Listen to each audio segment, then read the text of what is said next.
Sundargarh MCL रे CBI चढ़ाऊ मामला रे बड़ update बढ़िला CBI ASI Prashant Kumar पलेई अड़ुआ प्रशांत विरोध में दिल्ली सीबीआई हाथ में बड़ सुराग लगी एमसीएल गर्जन बहाल ओपन कास्ट प्रोजेक्टर डिस्पैच अधिकारी शारदा प्रसाद सेठी सहित रही प्रशांत संपृक्ति व लिंक एमसीएल घोटाला रे अनेक प्रमाण हासिल सहित तदंत करुछि सीबीआई मामला रे डीएसपी पंकज भट्टଙ୍କ संपृक्ति नहीं कौन प्रमाण मिली नथिबा सूचना मिली। गत जनवरी 30 तारिख में मामला रे सुंदरगढ़ ब्रह्मपुर भुवनेश्वर सीबीआई कार्यालय रे चढ़ाऊ करथिला दिल्ली सीबीआई। चंदन पाइकरा सेने रिपोर्टर आम सहित जोड़ी फोन लाइन अधिक सूचना चंदन बड़ अपडेट कौन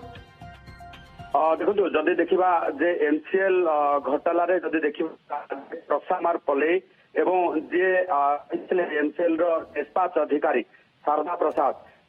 किसी प्रमाण वर्तमान सीबीआई हाथ में लगी जहां को लेकिन अधिक खोलता चली तेरे यही घटना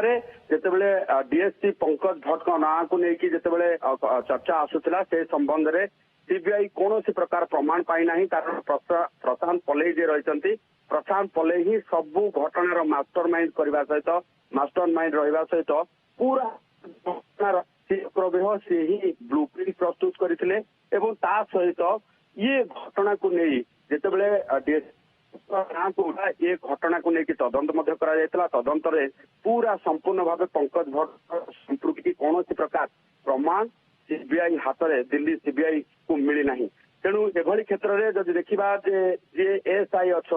भुवनेश्वर सीबीआई कार्यालय प्रशांत पले एवं जे एमसीएल रो डिस्पैच अधिकारी शारदा प्रसाद विरोध में अनेक किसी प्रमाण को नहीं एवं विभिन्न स्थान में चढ़ाऊ करमिति आम देखा जे सुंदरगढ़ ब्रह्मपुर एवं भुवनेश्वर सीबीआई कार्यालय में चढ़ाऊ कर घटना अधिक तदंत करा सहित घटना पर प्रशांत पले सीबीआई कार्यालय को आसी नथिबा जहाँ जना पड़ी तेबे नहीं जितेबले सीबीआई दिल्ली सीबीआई पक्षर मामला रुजु करा घटना को लेकिन पूरा तदंत करा तदंत को माने संपृक्त केते दिन धरी